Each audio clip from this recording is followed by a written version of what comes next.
Greetings, everyone, and today we are finally talking about Terminator Dark Fate and everything else Terminator.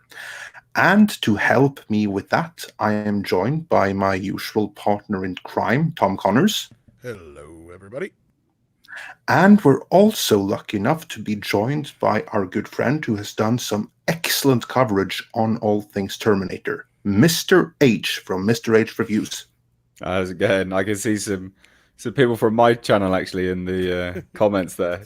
Terminator, how's it going? It's been a while since we've had you on. It's good to have you on again. Cheers for having me. Terminator Dark Fate. That's an excellent name, I have to say. that is the one. He's a dude. Yeah, and we've got Sonic Stance from our end. Greetings, and Stuart Boyle, Mary, Jerry, and many others. So thanks everyone for joining us. And this hopefully is going to be fun because there is a lot to talk about right here. One of the things that we can begin with is to say thanks to Matt G for sending us a $1 super chat before we even started. So thanks so much for that. And with that out of the way, let's begin. But before we dig into Dark Fate, let's establish where do we stand on the Terminator franchise as a whole, just to let everyone know kind of where we're coming from going in. Mr. H, since you're our guest here, our esteemed guest, let you go first. What does the Terminator franchise mean to you? Well, I mean, look, a lot of people, I feel like a lot of people conflate liking or being a fan of certain films with being fans of the entire franchise. You can like certain movies and be fans of certain movies without being a blind fanboy retard for the whole thing. So, you know, I've been retrospectively reviewing all of the movies on the lead up to, Terminator crap, whatever. And I love 1 and 2. They go hand in hand. There are issues. Like I've long said no film is perfect. Like, and people go, oh yeah, but Terminator 2. I would say Terminator 2 is a fantastic sequel, but as a standalone movie, it's definitely not perfect. But as a standalone movie, it's definitely not perfect. But if you're touting it as a sequel, it's definitely one of the best sequels that's ever been made. And I feel like people conflate the two.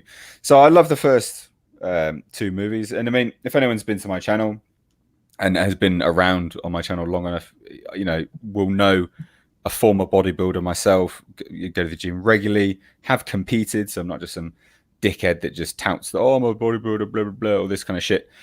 So, Arnold Schwarzenegger being an idol of mine, it's great to see him as well. And I feel ultimately like that's where he excels in the role in the first Terminator more than anything. The duality that we then see him into the second is perfect. But then it just continued down this spiraling crap of him always being a good guy, always doing this, always doing that. And I feel like there's pros and cons in each and every single movie. But for the most part, once you get past the 2 movies, the 1 and 2, it just goes to the dogs. So, I love the concept of the franchise. Don't necessarily love the franchise on a whole, if that makes sense. That makes perfect sense. I think that's a great comment to sum everything up, pretty much. Tom, your thoughts on the Terminator franchise? Well, when the first movie came out, I was 4. So I remember my folks wouldn't let me watch it. But oddly, they let me watch First Blood. And even when it was on television, when Rambo was on TV, I think it premiered in like 86, 87 here in the U.S. on television, they wouldn't even let me watch it then. But then, when the second movie came out, they finally let me see it on video, of course. And then we saw the second movie, and of course that just blew my mind. I mean, that was just the movie of that kicked off the 90s besides Ninja Turtles, I'd say. It was like it was the biggest movie at the time and almost beat every single record it could. And of course, I'm one of those people that I love both the first and second film, but I'm not blind to the fact that the second film is a complete and utter remake of the first movie. Yeah. Line for line. And people hate it when I say that, but it's true. It's scene for scene, beat for beat, line for line, the same movie. Just reverse some characters, you know. But anyway, I still love it. Love it. Love it. Love it. Love it. Don't get me wrong. Third movie I even like a lot, even though I had to spend most of 4th of July weekend in a traffic jam to get to see it. I finally, by the time I got to see it, I was like, you know what? It wasn't that bad. Yeah, there's a lot of bad in it, but I loved that the movie had the balls to have a real sci-fi ending. And outside of the convolution of the storyline from there on out, Salvation actually wasn't a bad idea. Not the best executed film, but not a bad idea because it finally took the franchise to a new place. It wasn't the same retread story, like I was just saying. And then, of course, Genesis comes along. And anybody who knows Midnight's Edge knows that I believe Midnight's Edge was around for the beginning of Genesis as well, because that's where Sega Genesis, calling it Sega Genesis. Andre was the first person I remember hearing calling it Terminator Sega Genesis, to be honest. But yeah, that movie was just a flat out mess. And I love Arnold Schwarzenegger. I mean, I'm a huge fan, and Arnold, Andre knows that. And in fact, we got a super chat from earlier that I think is a poke at a joke that I always make about Jingle All the Way. But anyway, I don't know if that's a good segue to that real quick, Andre. Yeah, we can do that real quickly. That super chat, that would have been from our very good friend and loyal supporter, Captain Hare, who sent us a $2 super chat saying, can we talk about Jingle All the Way instead? Which, incidentally, is one of the few Schwarzenegger movies I have not yet seen. But that's classic, out of the way. Tom, carry on. No, that was it, pretty much.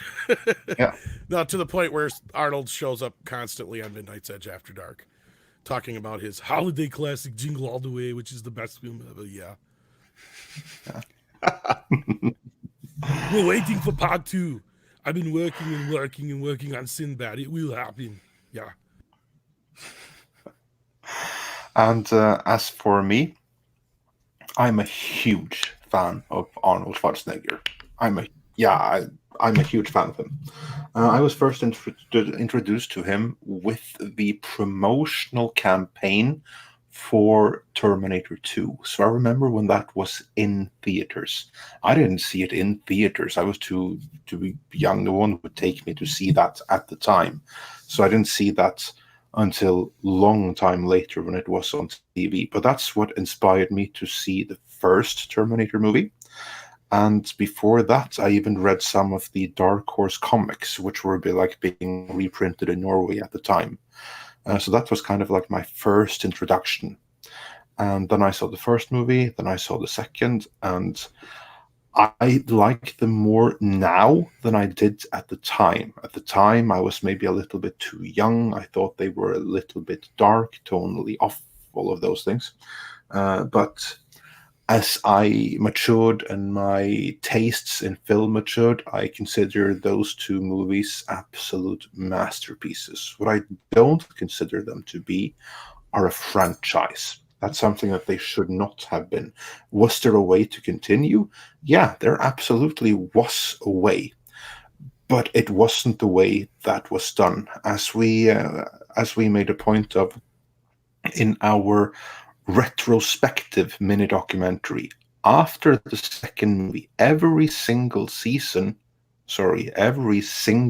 subsequent movie were made by other creators purely for financial reasons, and they were no good. Tonally, they were off.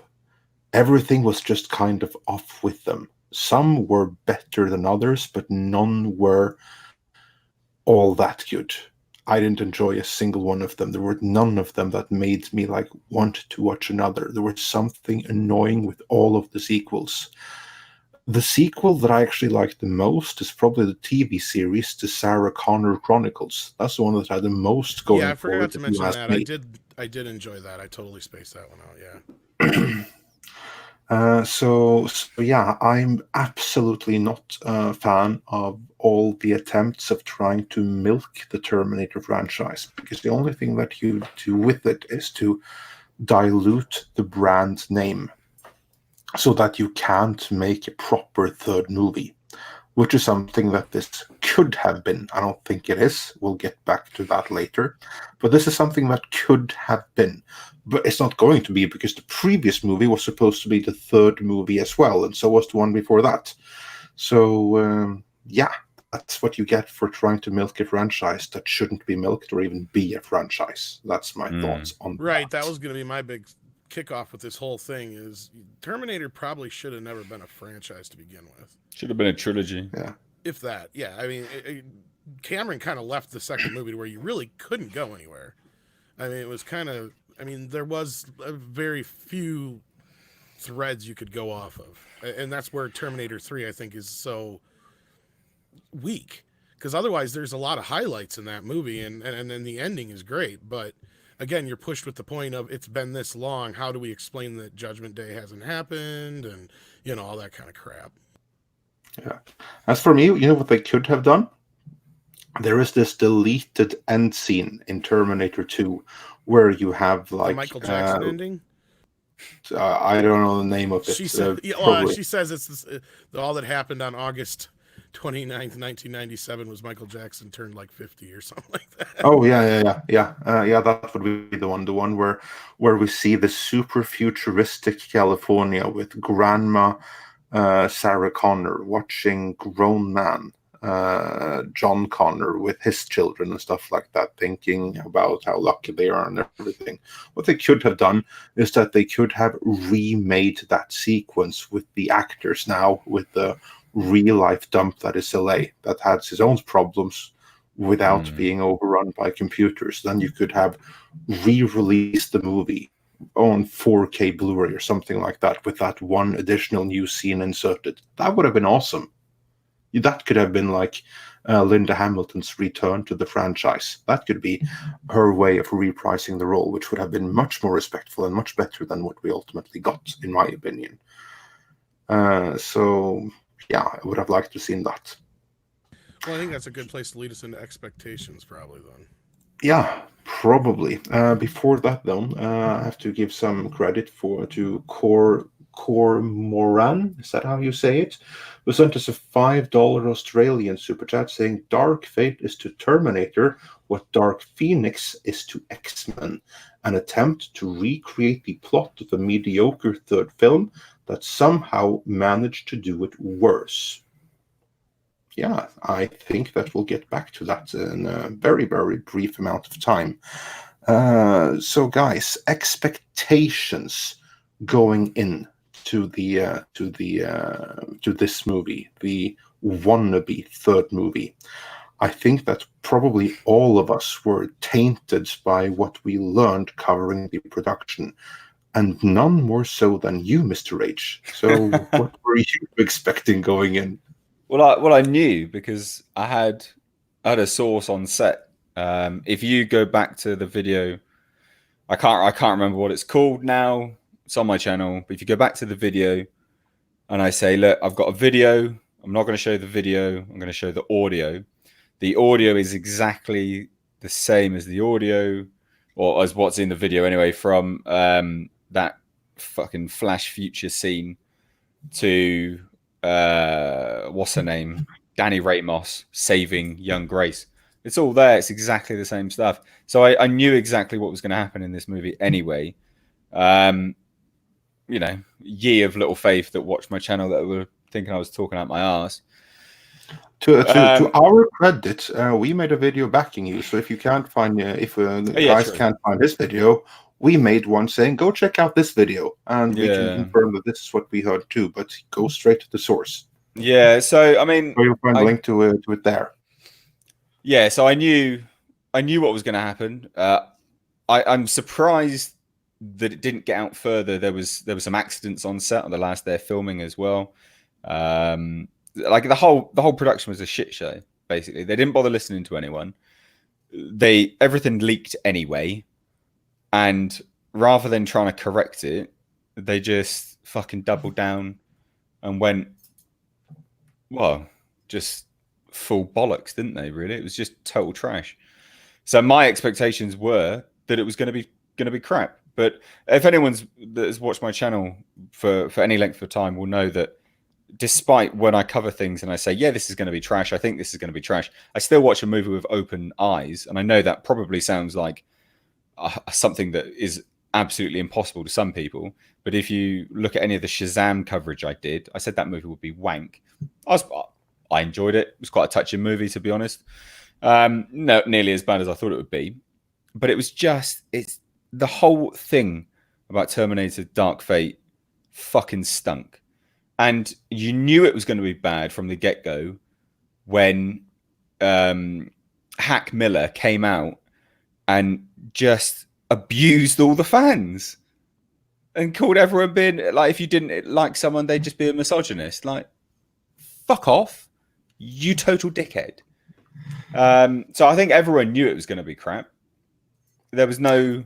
What you're referring to is when he said it was going to scare all the the misogynistic trolls, and all this kind of crap. And it's like, mate, you are talking to completely the wrong people here, because at the end of the day, you know, when we talk about people, the stereotypical way that, and I'm going to get a little bit left and right here, but when we talk about how the stereotypical left sees a misogynist, it's not even a misogynist anymore.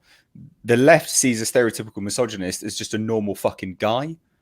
So normal guys like Terminator because, oh, lo and behold, it's got Arnold Schwarzenegger in it. And this guy just went and shat on everything. It's like, mate, you know your audience, like, seriously. And I think, like, from then we knew that they were laying their eggs. They were planting the seeds to go, it fails. You know why it's failed? Because of all you fucking misogynistic trolls. And that's what they'll say. And we know it. Has anyone seen the box office takings? It's fucking poo-poo. Oh, is it poo-poo right now? And it's bombing in China. No surprise there. Because they don't like women. Strong women in their roles. They don't like it. They have catered really well there? To Genesis did, yeah.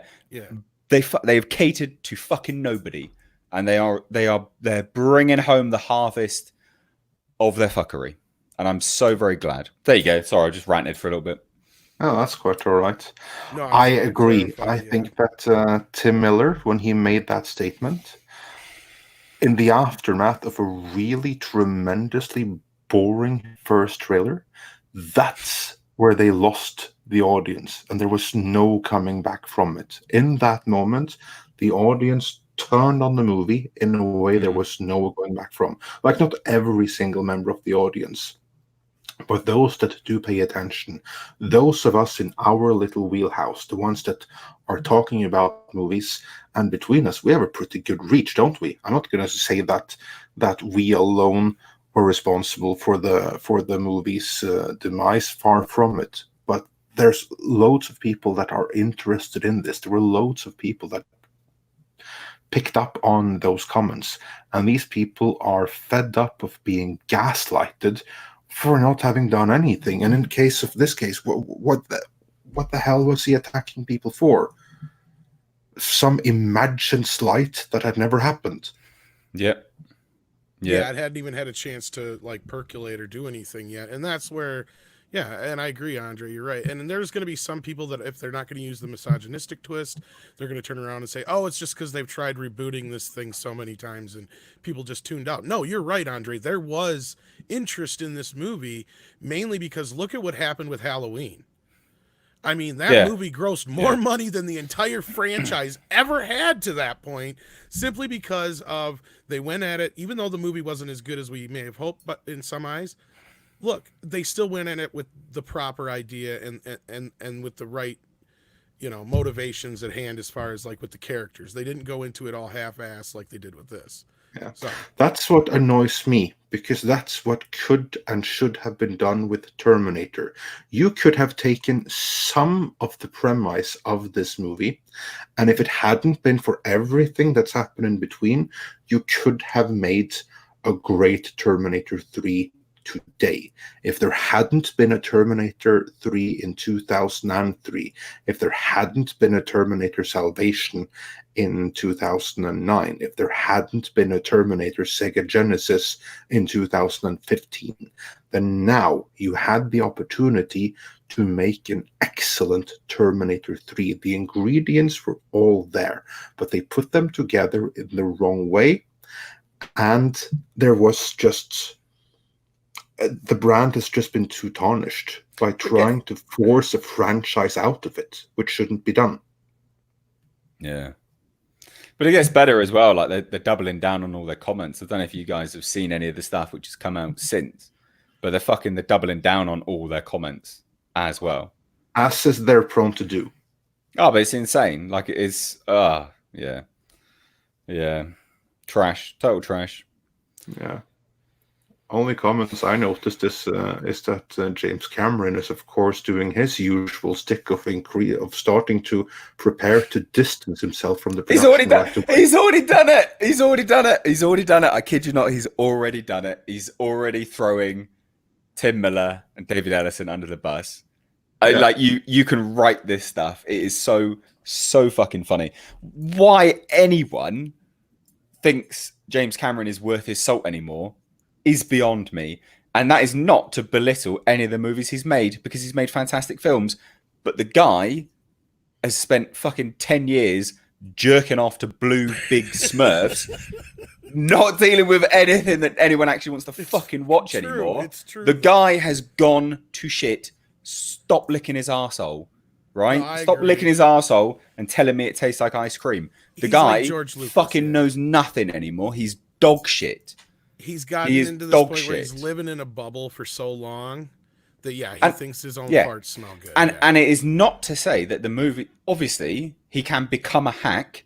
The movies that he's done before are still absolutely fantastic. And it's not to say, because you always get these fucking idiots that come on and go, oh, well, you think you could make a better movie, blah, blah, blah. Shut up. I don't have to be a chef to know that food tastes like shit, all right? And the food that he's been prepping recently tastes like shit. So, yeah, he's not been the same since True Lies. I totally agree. That was his last good movie, in my opinion. So we'll leave it at that. Yeah, there is something to be said for that. Absolutely. So, guys, let's just give before we do anything else, just give some credit to the super chats that have come in since the last time. Let's see. We have John Early sent us a $5 super chat saying, Screen Rant actually wrote an article saying that Terminator 2 destroyed the first film and it led to 4 subpar sequels. If they did that, then Screen Rant or whoever wrote that is a dummy. No offense. But yeah, and Matt G sent us a $2 super chat saying Invisible Touch Genesis is better than Terminator Genesis. Yeah. Okay, it took me a couple of seconds to catch on to that. Not like one, that but thing you asked me last night, Andre. It literally took me forever to get. Like, I finally got it, and I'm like, oh my, yeah. Like, all right, never mind. I'm not even gonna bring it up. So sorry. Sometimes those of us not native to the English language needs like some check. Like, is this sexual in some way? What I'm putting on this thumbnail? And it was, but it just didn't dawn on me till like way after the fact. Yeah, and I no one else has reacted for the to 10th it. time. Yeah, so nobody. I was like, never mind, you're fine. That was good. I love Phil Collins jokes. Yeah, Phil Collins rules. And something else which rules is Daniel, who sent us a $20 super chat. So thank you so much for that. Who said, even if 99% of this movie was amazing, you cannot make a great movie by shitting on the previous one. Criticism shouldn't be 100% dispassionate. There's a certain large movie channel from Wisconsin which no longer gets it. Yeah, I watched their review this morning. I was a little let down by it. Who? What? Red Letter Media. Yeah. Yeah, all right. I'm a pretty big fan of theirs still, but yeah, they've gone to this point where with certain things where lately it's just like, what movie did you guys watch, or what show did you guys watch? Because it sure as hell wasn't what I watched. Yeah. Kind of like when we saw different versions of Rambo: Last Blood. Yeah, but that was an actual reality. Yeah. Yeah. And then Tubrian323 sent us a $5 super chat saying, I wish Dark Fate had scared me. At least I would have felt something. Aw, you just made Tim Miller cry. Yeah, and with that, guys, okay, let's get into specifics with Terminator Dark Fate. And I know that we're going to have a lot to say about the things that didn't work about Dark Fate. So let's begin with the short stuff. What did we like about it? What about Dark Fate do we find commendable? Mr. H.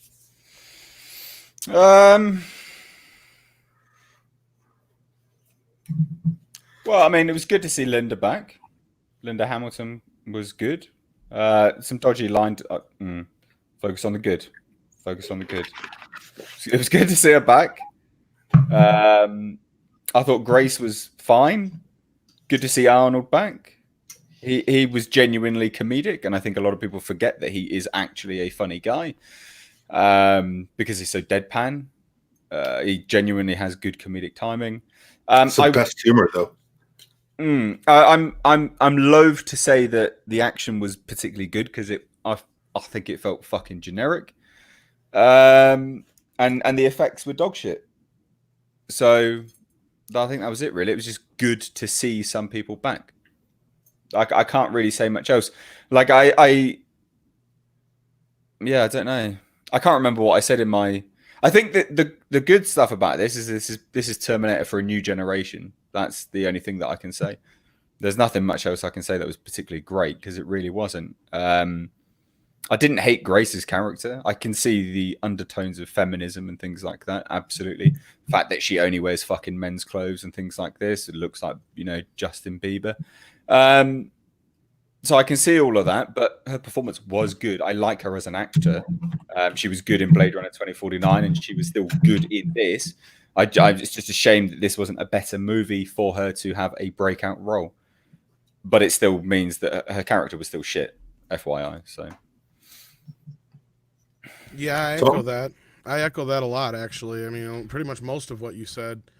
I did think the effects in the opening shot were not bad. Oh yeah, I'm talking about right. Yeah, they had 200 million. I think they spent most of it there because the effects of Rubber Man floating about was fucking atrocious. He was terrible. I think they literally spent the majority of that money in the opening shot. That or they just got a hold of some good deep fake, which is what I've been telling Andre lately. Yeah. What's the problem with all this crap? Like we had this issue with Picard. I don't know if you've been following that. Of course, they make the new Data look all puffy and stuff. Why didn't they just? I said, why don't they just get a younger, thinner actor in there and just deep fake his face on there? It just makes no sense. But anyway, yeah, that scene looked good. Not a great scene. And I also agree with you that Linda Hamilton killed it outside of a few lines that were cringe. Yeah. Other than that, she was good. It was the dialogue she was giving. Exactly. And she did have some great lines otherwise, though, too. That's the problem. But I think that there's a lot to be said about. I liked Arnie in this movie. I just wish it was in a different movie. Yeah. This is not it wasn't the Terminator. I would love to see him as in like some kind of quasi sequel to Kindergarten Cop as a drapery, former cop now in the drapery or something like that. That bit was funny, but it just was out of place in a Terminator movie to a point. And before we get into the dislikes, because I know we got to keep it positive here, that was, Mackenzie's LGBT 1000 was okay. I mean, she was serviceable. Danny was forgettable, so I can't really say much nice about her. Positive. Come on. I know that's my problem here is I can't find anything positive. The bad Terminator was Diego Luna. No, Gabriel Luna. Diego Bonita was the guy that just the other one. died. Yeah, okay. Gabriel Luna. So Yeah, that's important to distinguish the two. I'm trying to stretch to think of something nice to say. He was okay. He wasn't bad. He wasn't great though. Yeah, I mean, he looked like someone that would serve you down the shops. Yeah, I guess. Yeah, he wasn't like he wasn't bad. I mean, he was no worse or better than probably any of the other Terminators have been. That's about the best stuff in it. There's a few story beats that could have been interesting, but otherwise, it was just a mess. That's all I can say. Is my mic coming through better now? I know everybody was saying I was too low. A little bit better. Okay.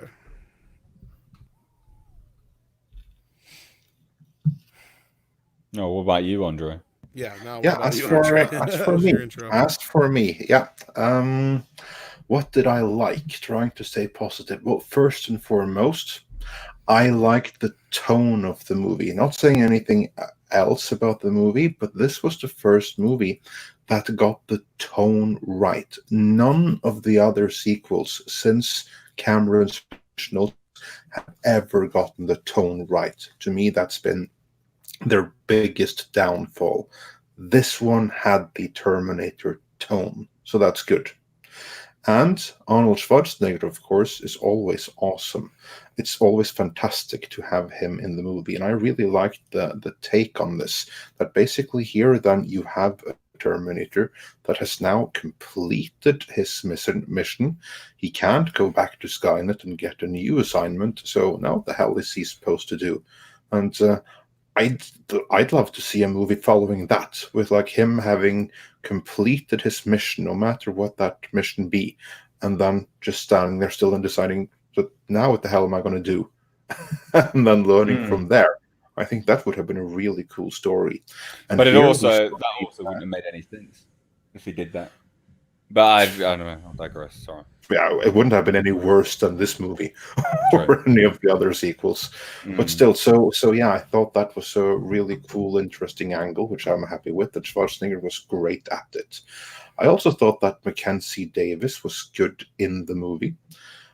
So yeah, she was fine in the movie. Not a fan of her, the person and how she behaved in interviews. She was on one of these stupid talk shows, the ones that are ultimately about pushing Hollywood with their guests and everything. I forgot, Kimmel or something, where basically she told the stories of how Arnold Schwarzenegger was entertaining everyone on set with repeating his old lines from the movies and from older movies and stuff like that.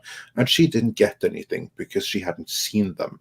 I'm like, you freaking bitch. You're in the movie with Arnold Schwarzenegger, and you couldn't even bother to watch his previous movies. What the hell? But so also, just from me as a fan right there. But just from a fucking perspective of actually, knowing the library of theatre that's out there, why have you never watched them? Jesus fucking Christ! Yeah, exactly. That's atrocious. And you'd think that when you are hired for a movie, you'd at least want to do some research on who am I working with in this movie? Who will I be acting against? What's their role? And yeah, exactly.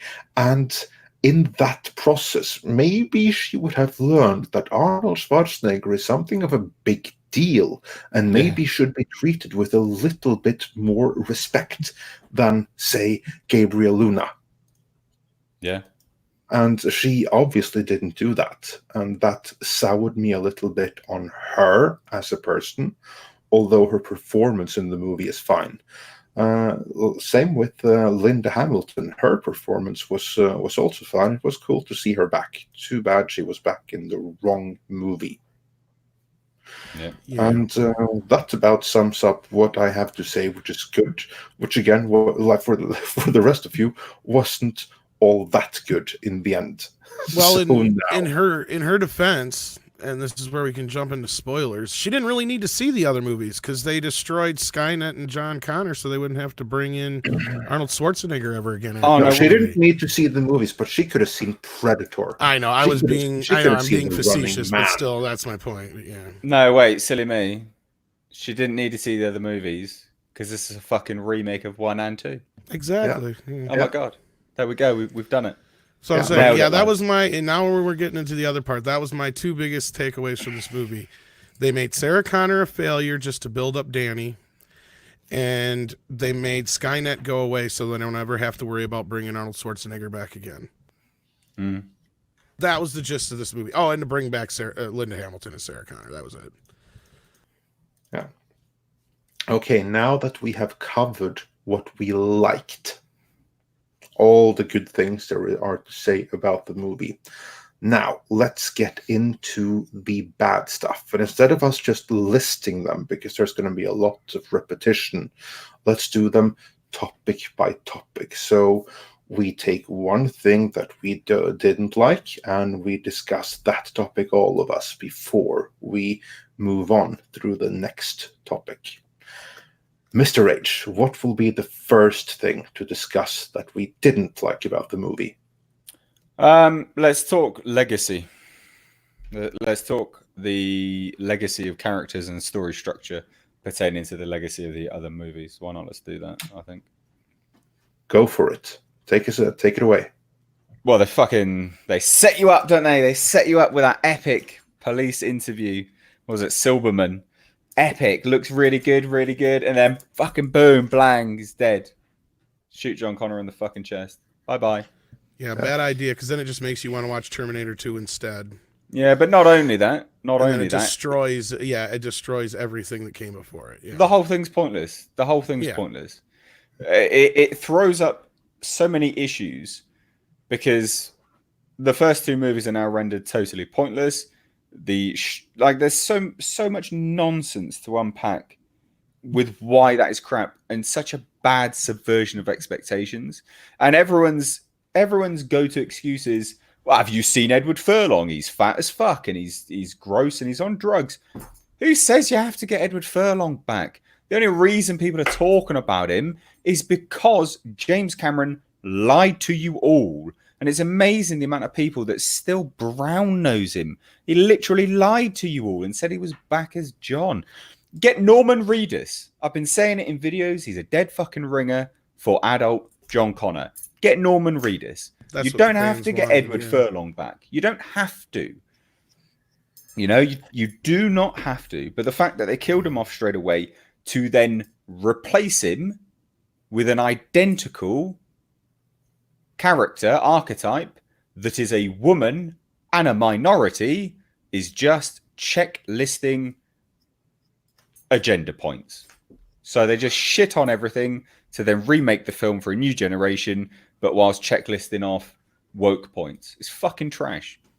And they don't even realize it in the process of doing this, that they make one of the best strong female characters in cinema history, Sarah Connor, who I've said time and time again is one of the best mothers in cinema history besides Mrs. Voorhees. They make her a failure just to build up this other character. So you've tore down one of the best female characters you had to work with just so you could do this. Yep. Was it worth it? Evidently not, if we look at the box office. If I may say one thing, though, about John Connor, I agree completely that Norman Reedus would have been an excellent recasting. I agree. And I think a lot of fans have said that, yeah. Yeah, but I see a way where they could have brought Edward Furlong back now, today, in a Terminator 3, and given him a proper big role in the movie. You know what that is? Okay, so they stopped Judgment Day. But John Connor, he didn't have a normal childhood. And now when they know that Judgment Day isn't coming, his childhood was still ruined. He's going to be traumatized and everything. He's going to be inclined to go to a life of drugs and everything. Let that be his dark fate, for instance. And then you can have Edward Furlong trying to play John Connor, trying to set his life back together again. And then have him play that. He'd be completely realistic in that role as someone who's had his entire life ruined by a future that he now stopped. Now what's his life going to be after that? That would be like a good take. And then they could have had, okay, now Skynet is no longer happening. It's Legion, this other thing. So you stopped this Judgment War, or that you stopped that Judgment Day, and you destroyed your entire life in the process. But you know what? It didn't really matter because humanity found another way destroy ourselves. So now you are no longer the savior because you're a messed up deadbeat on drugs. So now this Mexican chick, she's the new John Connor. And how's he going to deal with that? That would be an interesting take. That's what we said the other night too, yeah. I just have to say one thing. The Mexican chick, she may be a local minority in the United States, but on the worldwide stage, white people are the minority. Although that's it's fine. Yeah. That's fine. But at least if you're going to hire someone, at least hire someone that can fucking act. She can't act for shit. The story is set up around her so much so that the characters even tell her to shut up and that her decisions are bad. So who cares about her? Like, she's very forgettable. She even, and again, the amount of people that defend this film is laughable. And it's fine, like what you like, but don't defend the dialogue for one thing, because there's literally a line which is taken from about 5 other movies that were out in the last couple of years. I'm going to stand and fight. I'm sorry, wasn't that in a Transformers trailer I saw recently? Oh yeah, it fucking was. From a diversity hire as well. Funny that, isn't it? And not only that, that, I thought was the worst line in the entire movie, because that was like, who do you have to prove anything for? No, I'm going to stand here and fight. Well, she has to keep proving it to everything, because of course she has to prove what they married to. Yeah. Well, it's not even that. It's because every time she made a suggestion up until that point, all of the characters told her to shut up. Well, it was kind of a John moment, but her character was not as intriguing or as engaging as, John was, because that was the moment where John said, no, I'm going to decide what's going to happen because it's my fate, kind of thing. That one bit in part 2 where he stops her from killing Miles Dyson and they change everything. I think that was kind of more of it was like her moment of standing up and saying, no, this is my, fate. I'm going to take control. It's my choice. Blah, blah, blah, blah, blah. I keep turning up my mic. Is that better? I don't know how much more I can turn it up. I can hear you fine. I don't know what's going on with it. Yeah, I don't know what's going on out there either. I've come in too loud. You're blowing up the... That's what I thought. I don't know. All right. There. Past a certain point, mate, you just got to give up. It's fine. Yeah. But no, it was... It was basically one of those things. Yeah. What I was getting to is even when they jump to the future and they show her in the future... They don't even age her up, make her bulked up, or get another actress to play her. She's the same chick, same age almost looking. 5 foot nothing. Kicks the shit out of 5 guys that are like 3 times her size, and I'm not even exaggerating. And she's tougher now just because she's got cornrows. That's about all they do. Do you know what they changed from the reshoots? She had a ponytail, guys. Oh, goodness. They put her in fucking cornrows. That's the only thing they changed. Oh my god. Yeah, that's something that actually annoyed me a little bit, because what I kind of like could accept, because they set her up to be like this motherly organizer type, and they went out of their way to show how this woman is everyone's mother. She's the replacement wife and mother for her father, and she's the mother for her brother, and she's the union leader, de facto union leader, and the mother of everyone at her job. And then she goes on, and in the future she goes and adopts all the lost kids and becomes their mother figure as well. So okay, fine, so he has like that motherly love thing going for her. That's how she's able to rise the rebellion. And that's fine. But then why does she have to go and kick ass, which is completely, utterly unbelievable? Because, of course, this is ideology. This is like, you're tough at any size, and all of that crap, which is pure crap. And that also annoyed me. Like this one line in the end of the movie where Sarah Connor is battle damaged and Mackenzie Davis is battle damaged, and then this little girl says, I'm the only one who can throw a punch right now. Yeah. Can you really? Yeah, I was like, can you though? Can you really? Yeah, and she's even like, and you ain't got an arm to Arnie and shit. And that's the moment where I just, that was the problem.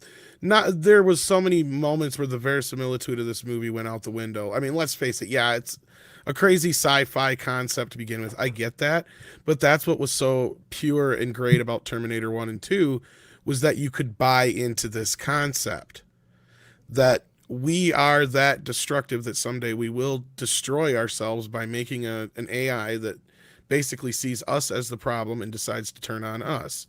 Now, in its simplicity, to make a Terminator and send it back in time makes sense. But once you get to the future, outside of just having them as ground troops, they don't really make any sense, and you come to this point here. We've had how many different Terminators with all the same damn powers, and that's the other thing, they don't do a very good job of explaining this new Terminator or what's her face, the LGBT 1000. What the hell is her name in the movie? Mackenzie Grace. Grace, yeah. Grace's character, they don't really explain much of anything outside of her weakness, and that's about it, and that she's augmented. They don't really say anything outside of that. They don't explain the other new Terminator at all. They give you nothing. The best you can kind of surmise is that it's basically kind of like the Terminatrix was mixed with some kind of nanotechnology. And they don't even explain how it can split into two separate ones, or anything like that. None of that is addressed in the movie at all. And if it was, I missed it. So it was kind of implied that basically what happens is that this Rev 9, it has the metal which sounds like a razor. I'm sorry. Yeah, I'm not arguing with that. And then on top of that, it then has like this liquid coating, these similar thing to the flesh, and this is what can come off. So then you have like the flesh and the endoskeleton working independently of each other. Of course, the flesh on its own isn't going to be all that massive, I can only imagine. But yeah. Yeah, but we have great moments in the first two Terminator movies that explain, and they're great because they're action scenes at the same time. They're getting away from the Terminator. You got Kyle explaining what the T-800 is in the first film, and then the second film you got Arnie explaining what the T-1000 is. That's all you needed. You just needed one scene where she explains, what this thing is to Sarah, because I'm sure Sarah wants to know. I'm sure there is a scene somewhere on the cutting room floor where Sarah asks, "What the hell is that thing?" Well, I'll stop you there. We did get the epic explanation of it's the most lethal Terminator ever created. Boom. Yeah, that's it. Yeah. Did I miss anything else? Because if I did, I must have fell asleep. I'm saying. Yeah, you missed the fact that this movie wasn't actually made by James Cameron. It was made by Tim Miller. That was obvious. And that producer guy, because first of all, I'm not naive. Guy, Ellison. But yeah, I know that James Cameron's full of shit. I've known that for years. I love the guy's earlier work, like Mr. H said before, but let's face it, he's lost his way, and Titanic's garbage, Avatar's garbage, and he hasn't made but 2 movies in almost 20 fucking years. Yeah, well, we're getting Dances with Wolves 2 coming out soon, so don't we? Yeah, right. That's going to be Disney's next mistake, because who's going to go see that? But are you joking? It's not going to do that great. I don't see it. It's going to do about half the business the first one did if it's I don't think it would do very well. Yeah. I don't think it would do very well at all. Like, it's not... James Cameron's name's not a draw anymore. Alita proved that. Yeah, and it's 10 years too late. Is proving that. This movie, the first Avatar, made no cultural impact at all. Those people that are like, oh, but it made what, like $1 billion or something like that. Yes, fine. Of course it did. But who the fuck is talking about it now? Who's looking at it as anything worthwhile outside of a few outliers? No one. It's made no impact on culture like any other movie has that has sustained and persisted in the pop culture industry as a whole. No one cares about this movie anymore. Yes, it made so much money. It's fine, but that's not a barometer of a movie being particularly good or its longevity further down the line. And it's not going to do very well. I don't think so. Anyway, obviously, no, I don't see it doing it. But I doubt it, because I think people will watch it out of curiosity. But outside of that, probably not. Well, you don't have the gimmick of the 3D, which it was a little bit. People more hate 3D now. Well, no, but then it was like fresh. Having a brain hemorrhage. I know, and that's what I said. It was. I like it personally, but that has nothing to do with this. This has to do with the fact that when he did that, a lot of people had not experienced the polarized 3D. So Yeah. that was a new experience then. So you had And also ton the effects were groundbreaking at the time. Yeah. But they're not groundbreaking anymore. No, it looks like a Pixar movie now. Let's face it. Yeah. And that's the other problem. And here's the other thing with Terminator. The first movie wasn't a huge hit. It did well in theaters, but it made more of an impression on video and on cable and everything else in the years interim, to where by the time people got to the point where they're like, when are you going to make a Terminator 2? There was more people bugging Arnold to make a Terminator 2 really than James Cameron, I'd say. Yeah. Because that was more of the push. And that was why I believe it took so long. Otherwise, was just because Arnold just blew up and everybody was wanting him for this and that and the other. And I'm sure between the technology and James Cameron trying to pin him down in his schedule, to get this to happen. And when it happened, it was just one of those few random moments in history that, you captured lightning in a bottle at the right time, at the right moment, because it was at the height of VHS. It was at the height of, Arnold Schwarzenegger's career. It was just everything at the right moment. And you waited way too long now for another Avatar movie. If he wanted to strike while the iron was hot, that Avatar 2 should have been out 2 years afterwards, because that's where the industry learned that. You want to have a hit with a sequel, you got to get it within a window. Well, look at Halloween. Yeah.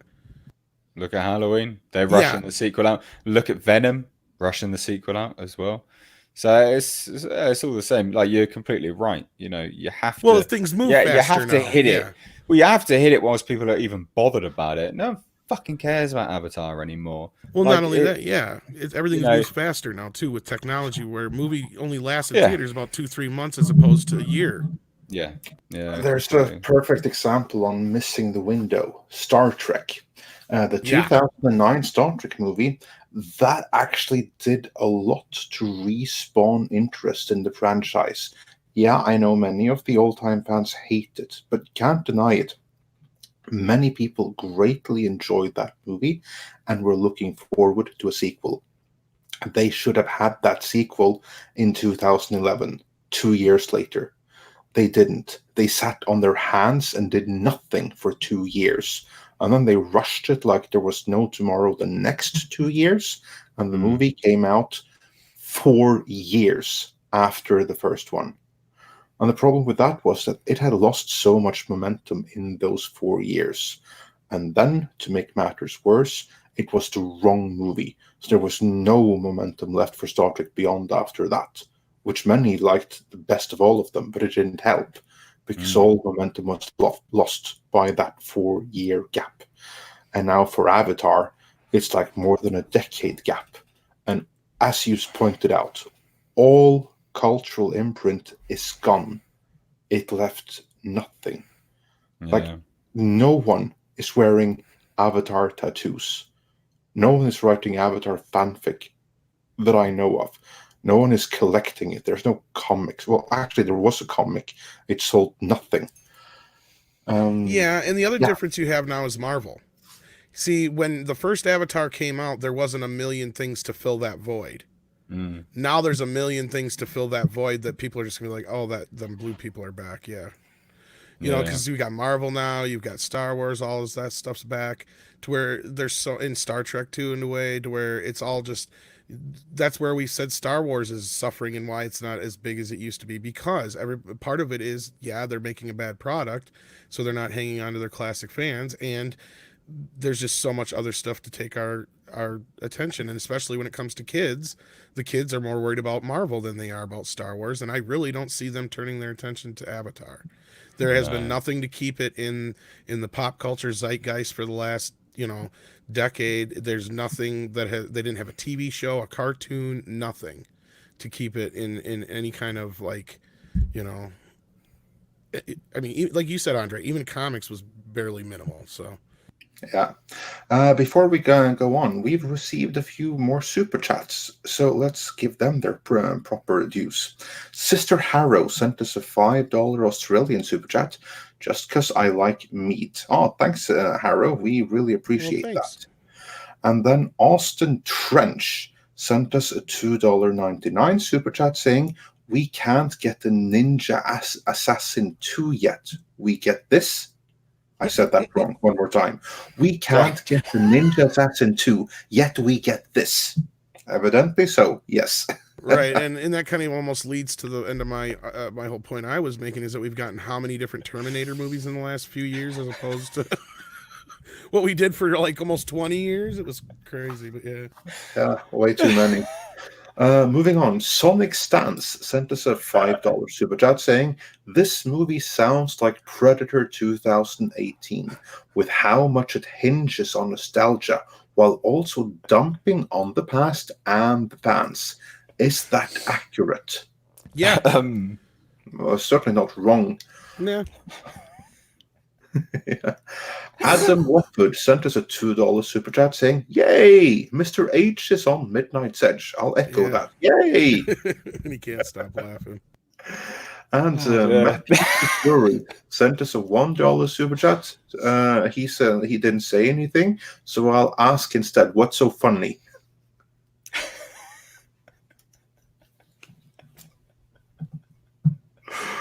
Oh dear, right anyway. Ninja Arse Assassin, hey? What was that? Fucking hell. That tickled me way more than it needed to. Right, anyway. That's how it goes when the one non-native English speaker is reading stuff at past midnight his local time. So yeah. Oh, dear. And Daniel sent us another super chat, this time $10, saying, "There is a deeper insult in this movie and in movies like Star Wars. Men, not women, have been fighting and dying in wars for all of history. Are men not allowed any action heroes any longer? Oh, how dare you ask such a question, you misogynist." We'll get to that, I think. Probably would be saying, we'll be getting into that. Oh, I assure you, we'll get into that in due course. In the meantime, thanks for the super chat. And I believe we got two more. And Psycho Kin Rasalon sent us a $1.99 super chat saying, "Baka Hollywood, Baka movie, Shugoi Midnight's Edge." I don't know what language that was, but thanks, I guess.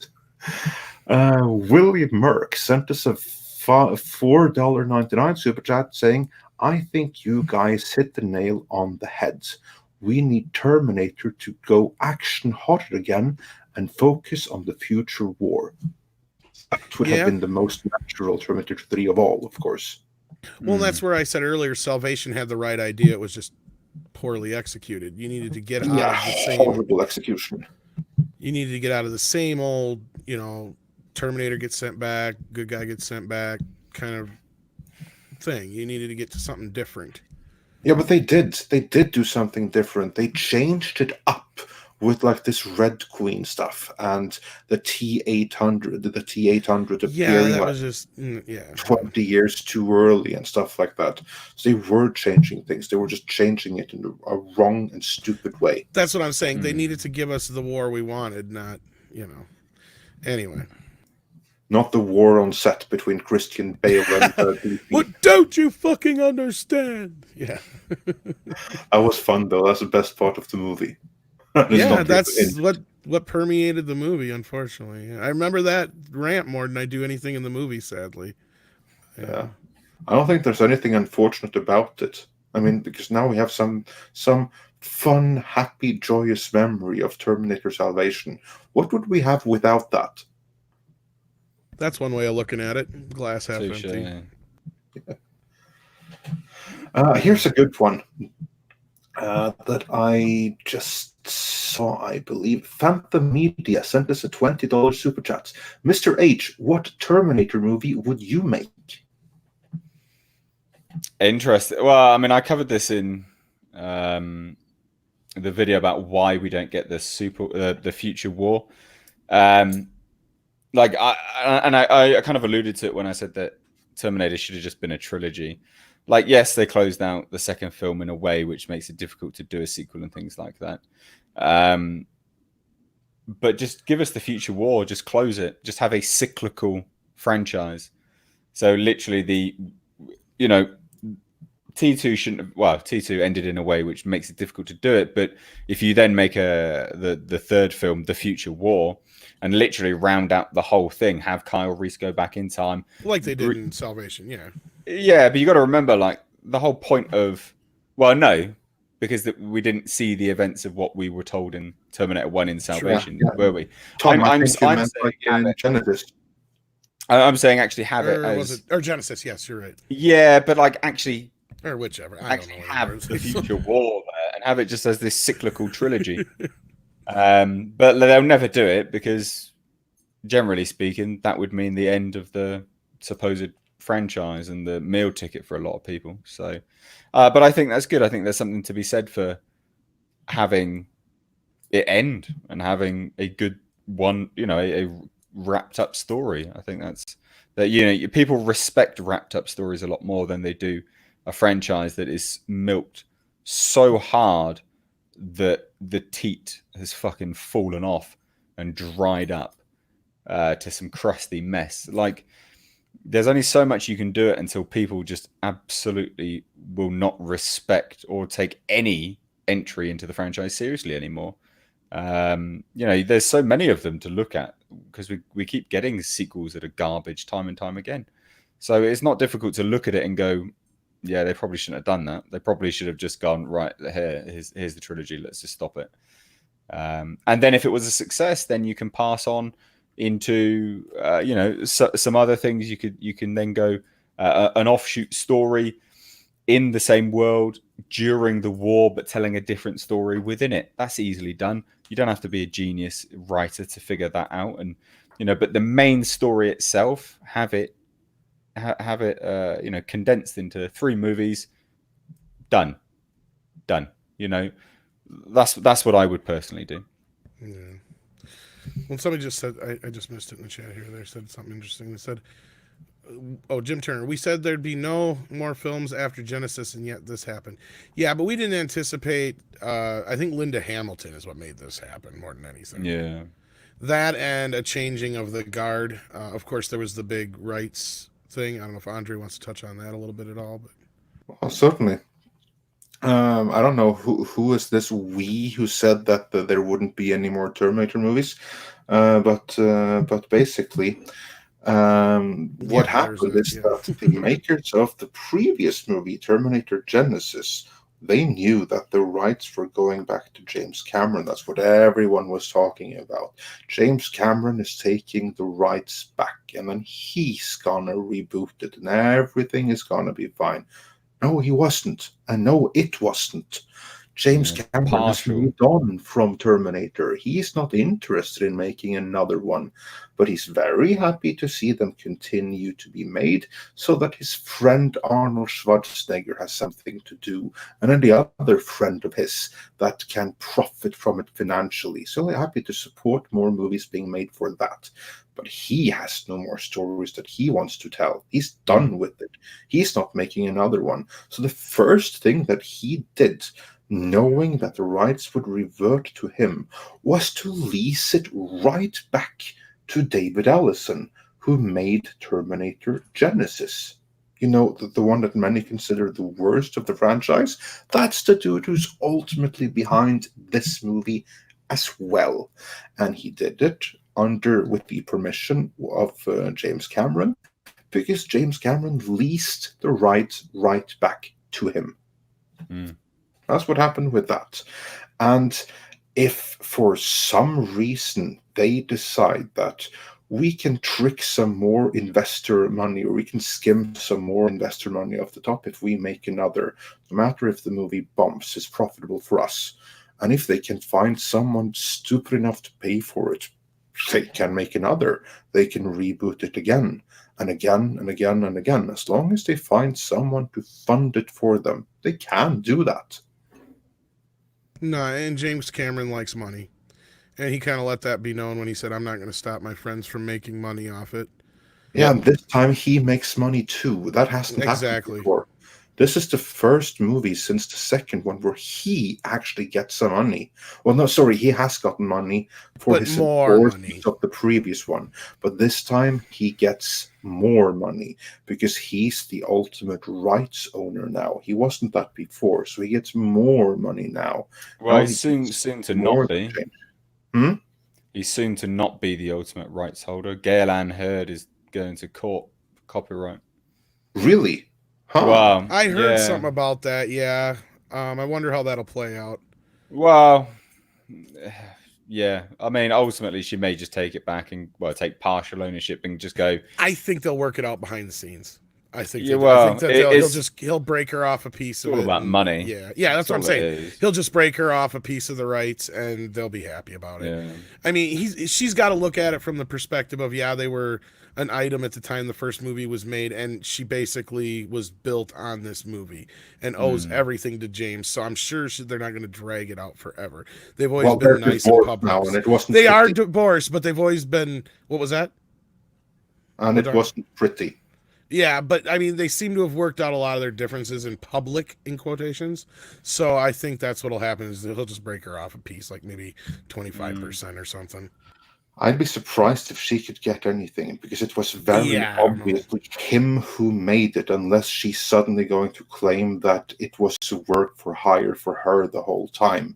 Which is bullshit. Yeah. Which I wouldn't ask her, but well, no, he sold the rights to her for $1.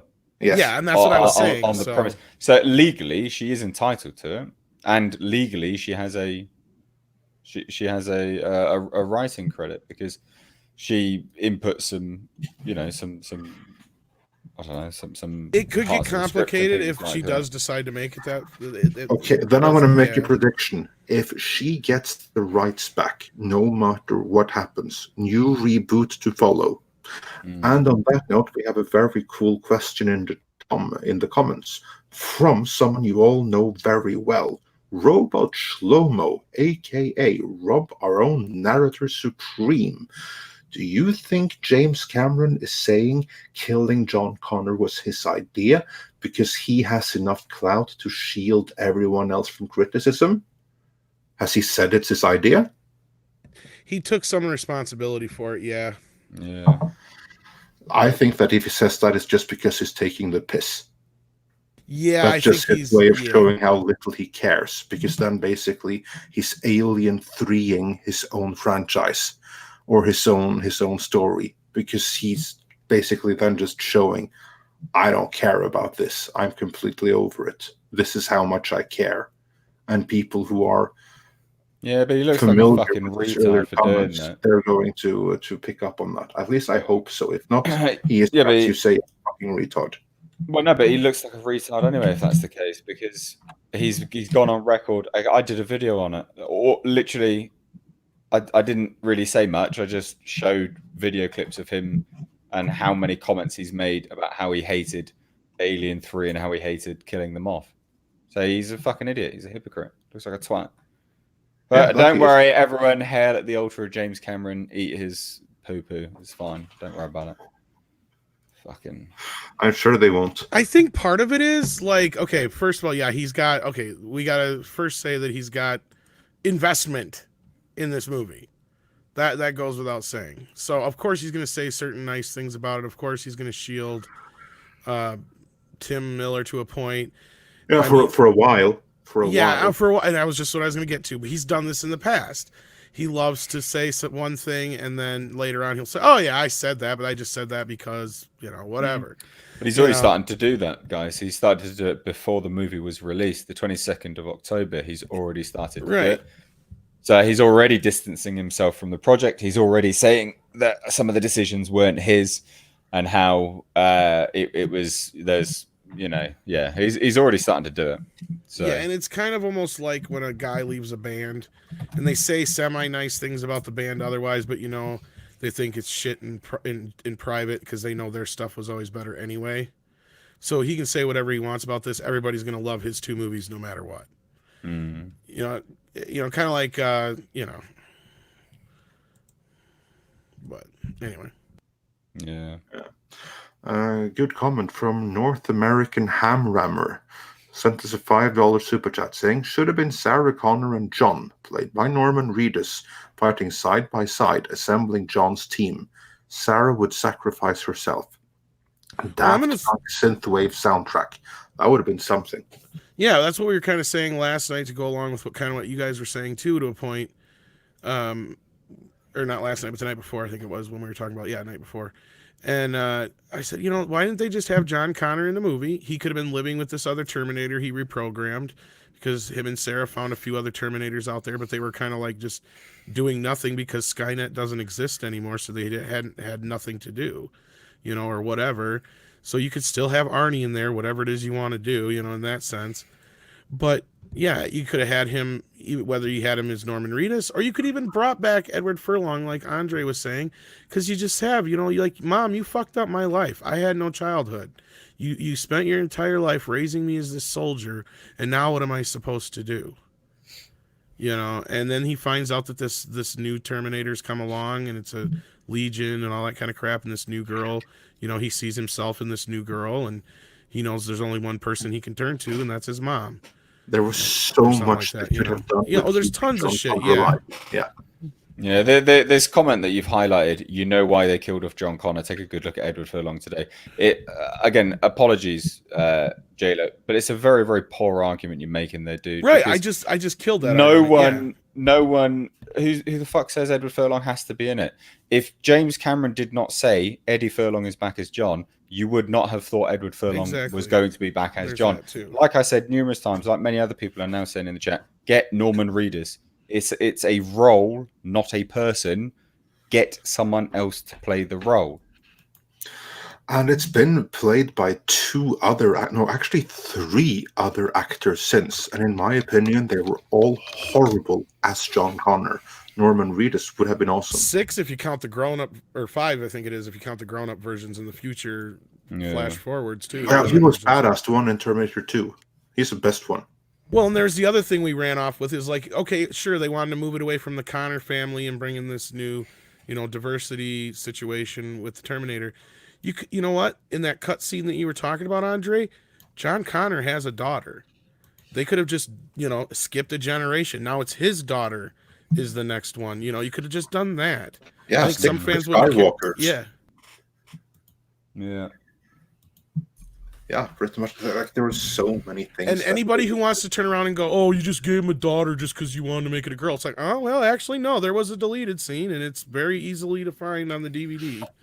To see that he did have a daughter in the other version. So there was precedent for that in the Dark Horse comics as well, I might add.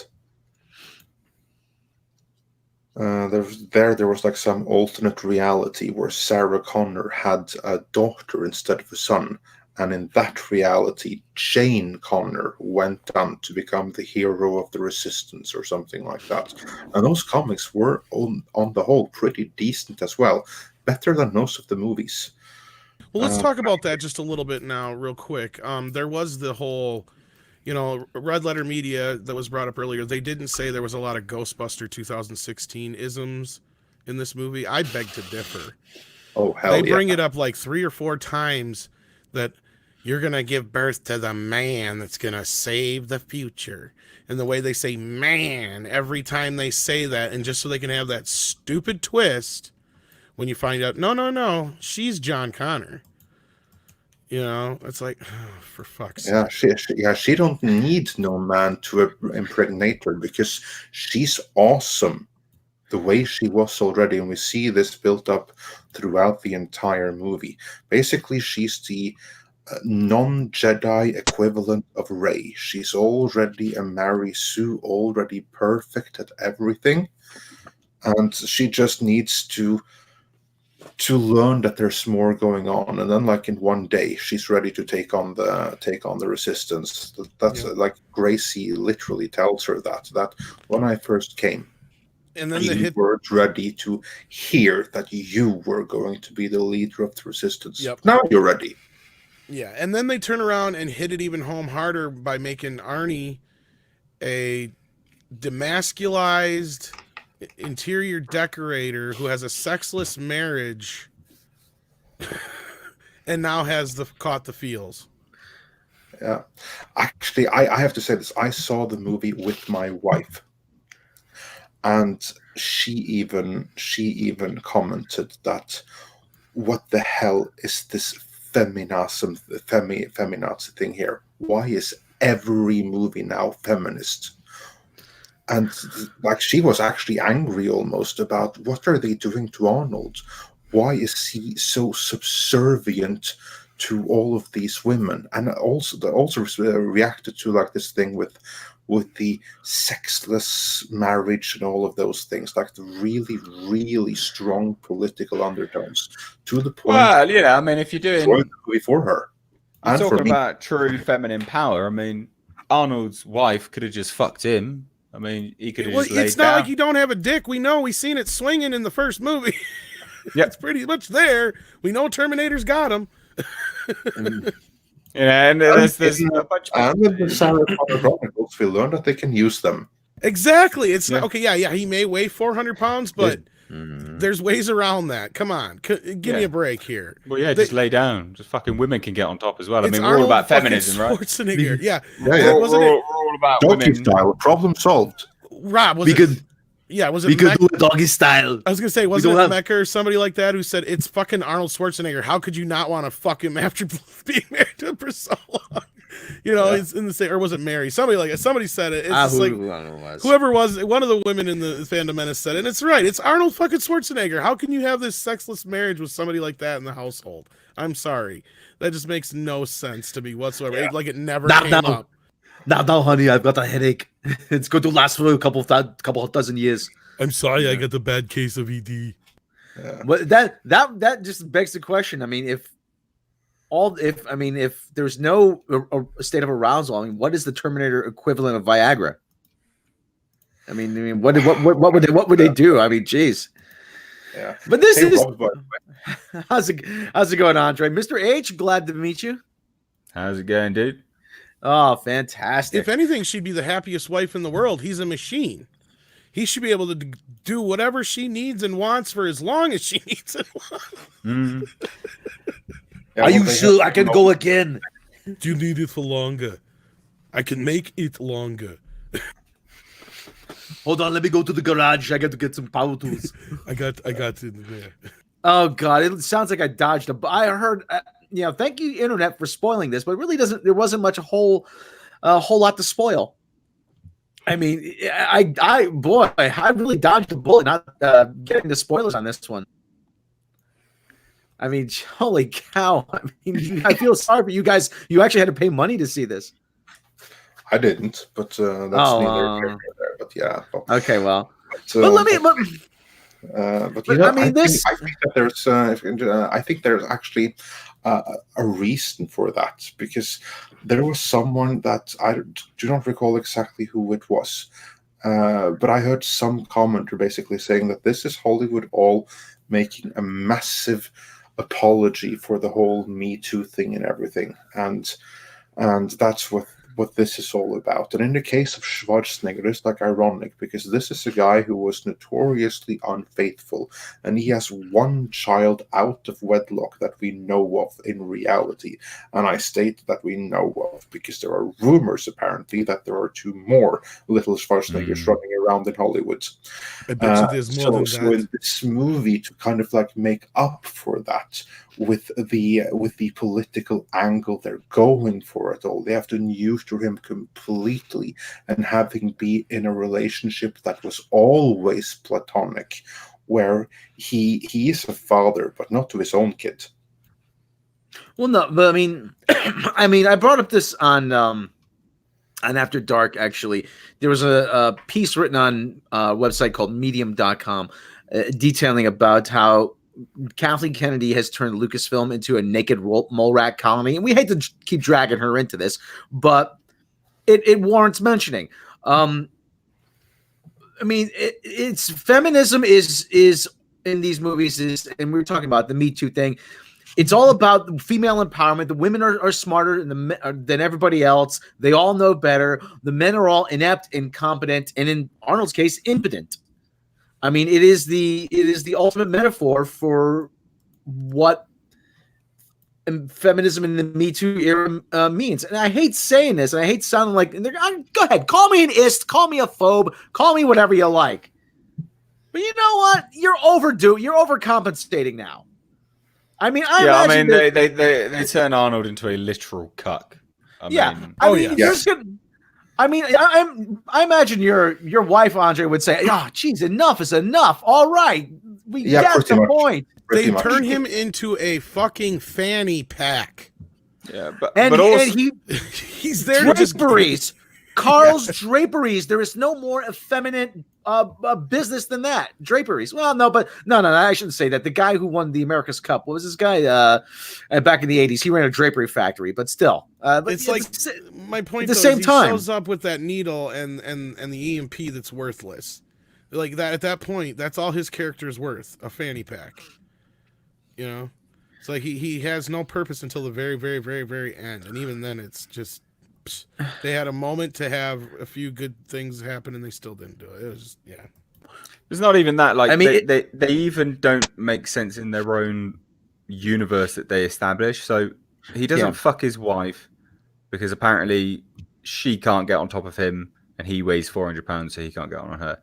But he can sit in a fucking rickety garden chair next to everyone else in garden chairs. Right. And it clearly is not buckling, is it? It's clearly not reinforced, is it? Very clearly.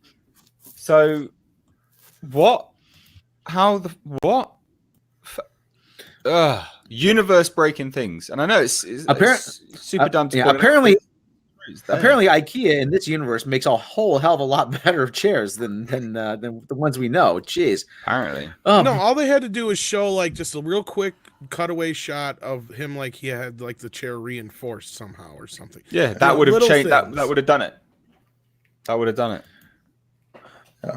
The other thing, it's though. Yeah, sorry. Carry on, Robin. I'll say my piece afterwards. Okay, well, let's talk about the universe breaking rules. You know, this girl supposedly is the new badass that's going to lead humanity. How much more unconvincing can someone look holding a gun? Not very. That's exact. I mean, it's gonna a bit. I was never in the military. I've never fired like an M4 rifle or whatever. But the size of that thing, it looks twice as big as her. And even I know the amount of recoil on that would probably knock her on her ass.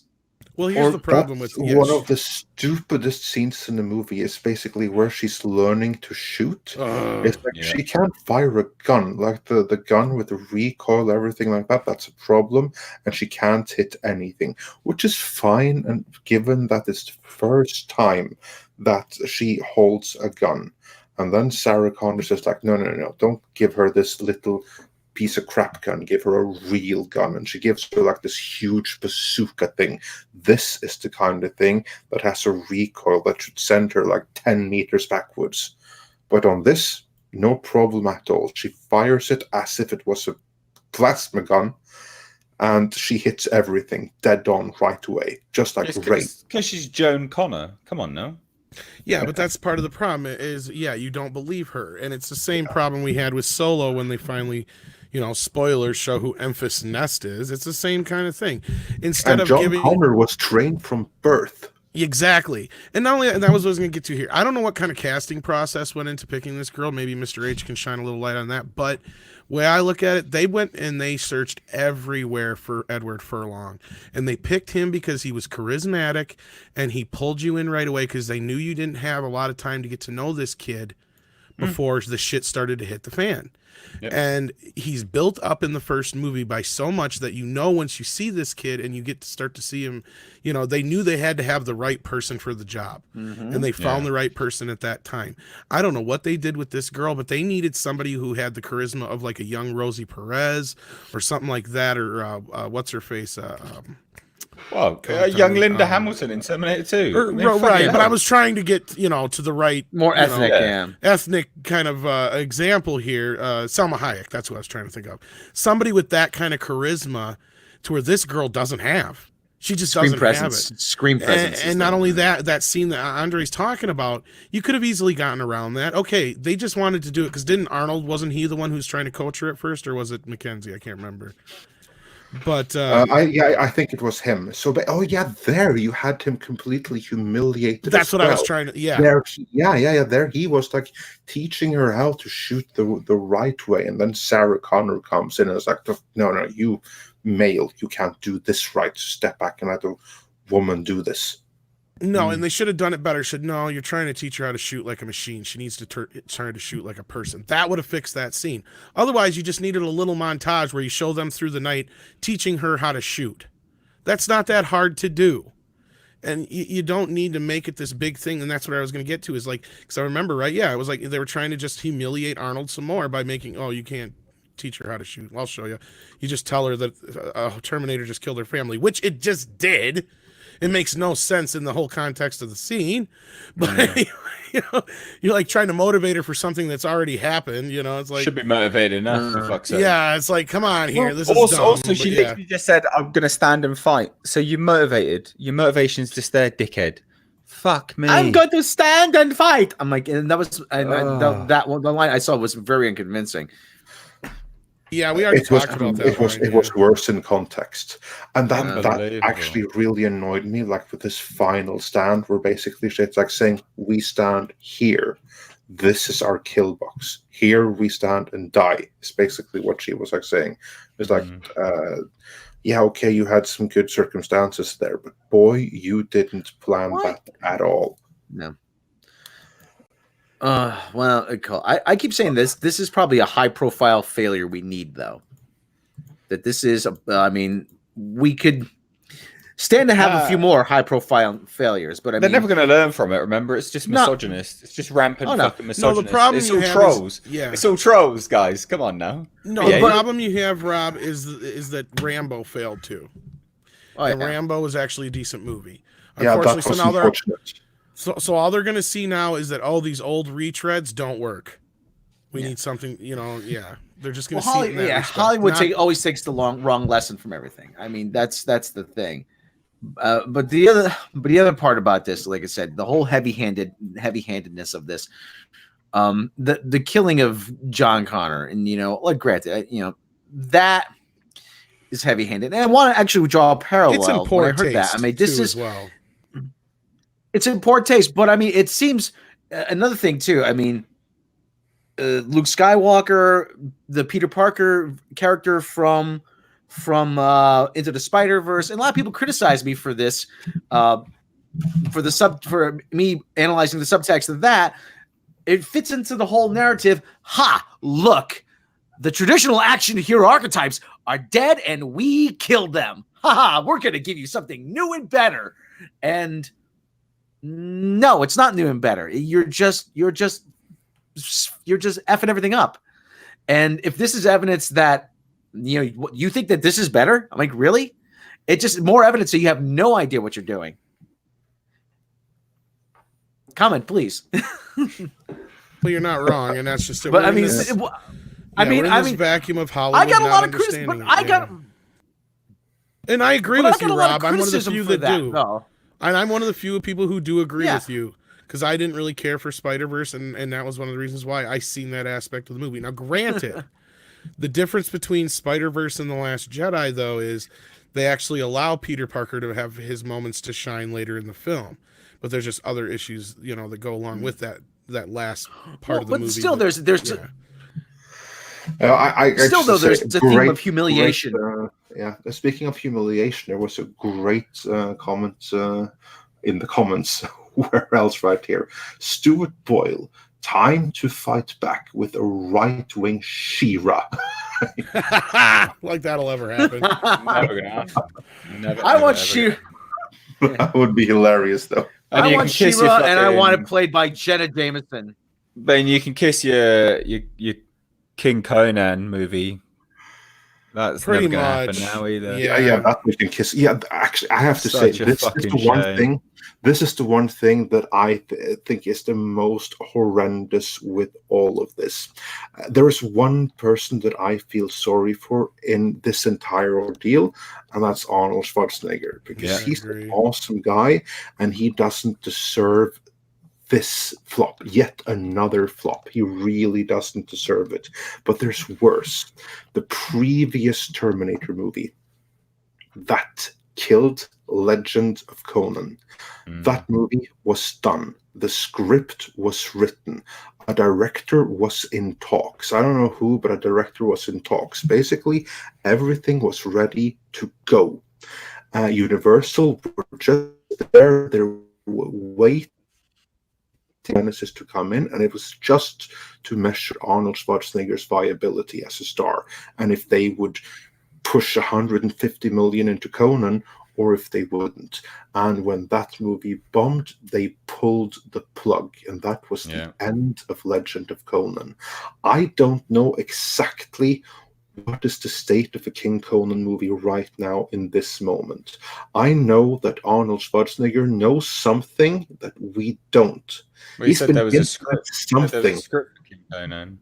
No, I have that script. That's the Legend of Conan script. But there's something more solid in the works. Well, they were talking about Netflix recently. That's what I've heard, but I don't know any more specifics than that. But if there was something, this flop could very well have ended that too.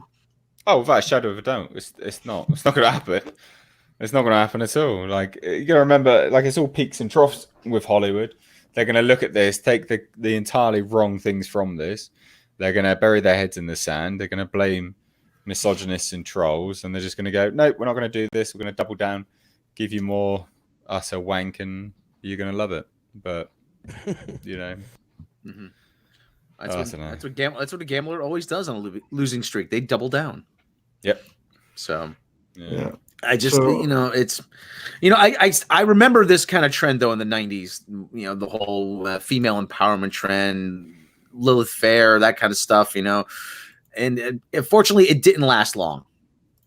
I never thought we were going to have to suffer through it again. And to this degree, but, well, I've said this before, Rob, it's because back then they got equality. Women have gotten equality. Men don't generally harass women in the workforce. It's just Hollywood and Washington, D.C., where they have not caught up yet. And now they feel like they're ahead of the rest of the world. So they feel like we have to catch up with them, even though it's like, hello, McFly, we've already been there, done that, did that 20 years ago. You guys are the ones with the problems.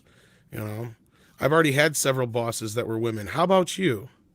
That's where the question comes in. And that's what I keep hearing behind the scenes is, yeah, they may be all doing this shit out front. And I don't want to get into the political side of this, but behind the scenes, they're just starting to fill the roles that were normally filled by primarily white men.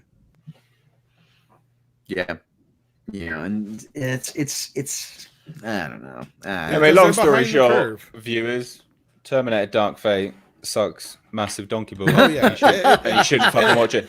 And also as well, I'm not telling you to go and sail the high seas like a pirate, but it may just be viable for you to watch it without paying for it on the high seas. Well, let's bring that into the equation. Just and as an FYI. let's bring it in theoretically. Do we think that affected this? I don't think it did. No. No cared about this lump of shit. Nobody give a... But you know what?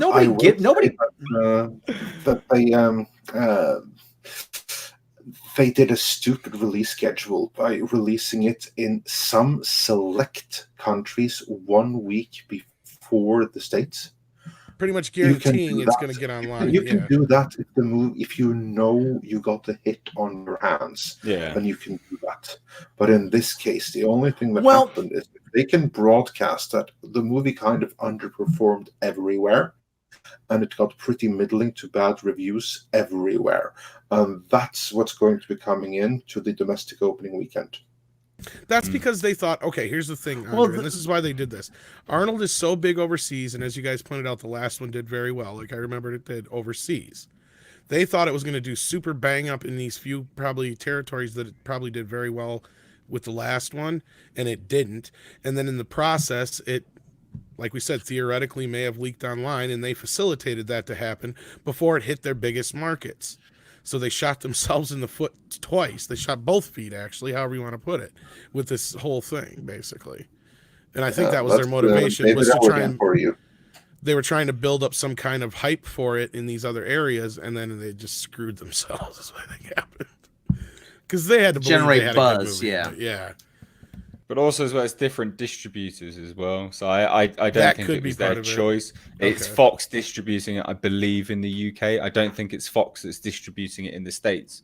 I think it's Paramount off the top of my head. It's So I Paramount. think- Yeah, it's Paramount in the US. Yeah.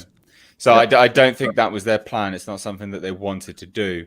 And I also think that was part of the reason. And I chucked this in one of my videos before. It's part of the reason why, like, outrage marketing works for some movies and it doesn't for others. Tim Miller did try to do outrage marketing for Terminator, fucking shove it up your ass, Dark Fate, by his comments about misogynistic trolls. And they knew they had a piece of crap on their hands. They did a few things with their marketing, but part of it was trying to do outrage marketing. They had no choice for its distribution the way it was, because they have different distributing partners for different markets. It was not their plan. They did not want to do this. There's an irony. Was there any word? Just carry on that, and then you can go afterwards, Rob. There's an irony with the distribution. Disney, they're doing freaking amazing. If the movie does okay in some international territories, that money, it all goes to Disney. But because it goes to Disney by way of Fox and Buena Vista or whoever it is in which territory, the ones that get all the money domestically are Paramount, and Paramount are still freaking struggling. So they really needed this win. And if it's a hit in some territories abroad, they see none of that. What they get is to flop domestically and right on the heels of Gemini Man. So yeah, perfect. Yeah, Rob, carry on. What was there any word that you guys know of on how this movie tested? I mean, usually we get a leak about how how test audiences reacted. It was to all it. over Reddit. People hated it. It was all over Reddit. They're like, that's how we knew instantly that John Connor got killed, and people were like, "Nah, it's bollocks. Shut up." It was proven. It was proven clearly in the movie. The leaks. People were so disappointed with it that the people that were test screened immediately went onto Reddit. So you know that they absolutely hated it. Normally, again, I'm sure you guys have people that come to you that watch movies at test screenings, and you have sources. So normally, it's literally people coming to very selective individuals that they trust to leak stuff. They don't just jump on Reddit and leak the whole fucking thing. You know, like Terminator Dark Fate was almost an unprecedented leak from the moment a test screening happened. Like, it was just straight away, bang, there you go. There's the whole movie. It sucked. Like they didn't even, these people didn't even go by way of people within the industry to then leak it for them. They just went straight to Reddit, which is, like I said, nearly unprecedented, to be perfectly honest.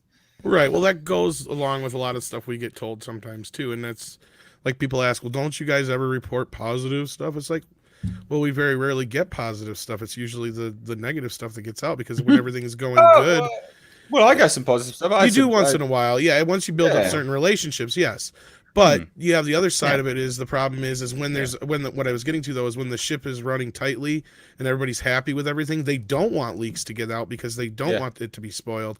So you generally do get a lot of tight lips, because otherwise they don't care. They don't want to sink the ship in those cases. Yeah. In this case, you had people inside that are like, you are not going to believe what the fuck they're doing with this. Yeah. Literally. Like, I had videos from the set. I had people. I've got videos from the set. So people literally working on the film just going, "This is fucking trash." I literally that they were telling me that all of the reshoots were just pickups, which they were. They didn't change anything. They're not learning from anything. They're doubling down on everything. They fucking hated it. Yeah, because there was the one actually. Yeah. I'm sorry, Tom. Go ahead. No, I was just gonna say because there was more cringeworthy moments in the movie than were in the leaks. So I was like, they must have doubled down. Yeah. I was about to say the leak we did get about a movie that turned out positively was Joker. Remember, I talked to somebody who was an extra about a year ago. To a point, yeah, it was. Yeah. Well, that still made us cringe a bit. It's like, oh boy, until we saw the movie and saw it in context. So that was the difference. Yeah. Here's the thing, though, that basically when everything goes great, people become tight-lipped, as you say. We don't hear too much from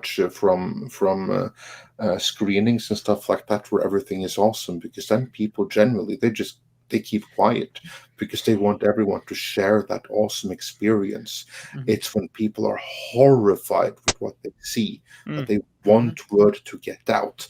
That's when you don't just have test audiences. That's when you have people actually working on the production, contacting, for instance, us, and I'm sure you as well. Obviously, you as well with the Terminator Dark Fate stuff. That I'm working on this, and this is such a fucking disaster. I have to share it. I have to tell someone because I can't keep this inside of me. I'm boiling over here. I have to share it. Everyone must know what the hell they're doing, so people don't go support this. And so obviously we have more negative stuff to report just for that very reason. Right. Well, the other thing too is like I always said in journalism, there's an old saying: "A dog bites man is not news. Man bites dog is." I mean, so reports of things going, everything's going great, no problems. We got nothing. When things go sideways, that's newsworthy. Absolutely. Guys, we soon have to start rounding this up. But before we do, we have some more super chats that we have to account for. So let's go through that. The last one that we haven't seen was from the Big Red Bear, who sent us a $5 Canadian super chat saying, and let's remember, Tim Miller's already frenemy coming after Jim Cameron, pointing out that killing John right away was his idea. It's getting ugly. Oh yeah, so Tim Miller is even pointing out that was Cameron's idea. Oh yeah, that's some distancing right there. Not pretty, indeed. And then Red Black Films sent us a $5 super chat saying they need to bring it all back to low budget. Move forward with the world, not the characters. Set 30 mil film during the week Judgment Day happens. Future War or Judgment Day. I'd see that. Wouldn't you guys? Yeah. That's kind of what we were saying. Yeah. Electric Barbarella 27 sent us a $2 super chat saying, come on, Data was fully functional. Yeah, you see, even Data got it done with Tasha Yar. And Arnold in this movie was with this woman for 20 years, and in a completely platonic thing, to the point where her son, bullshit. Willie Merck sent us a $4.99 super chat saying, here's the answer. How does he move his face? That will move the minioni, lol. Yeah, there you go.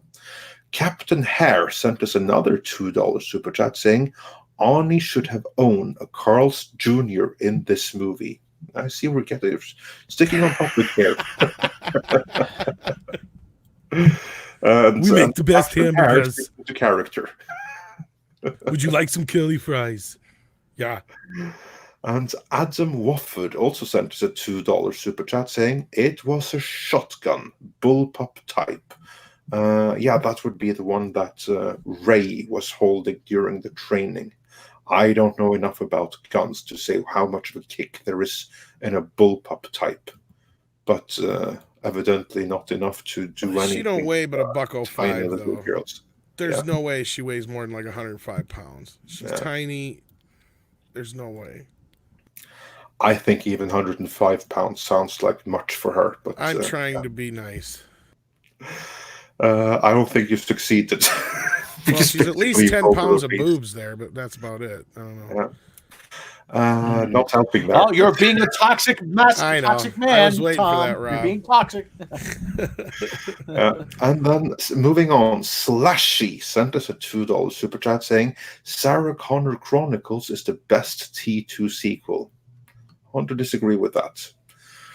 And then Duquest, is that how you pronounce it? Sent us a $5 super chat saying, I wish the Terminator franchise ended at T2. Oh, so say we all. But what do you think the future war of the Terminator franchise as a video game? Sure, why not? Would be a great video game. There are some great Terminator video games already. I'm partial to the second one myself. And then Orville Nation sent us the final super chat so far, sending $2, saying, love Midnight's Edge. Oh, thank you. And we love the Orville. And with that, we are not quite caught up because there's come two more.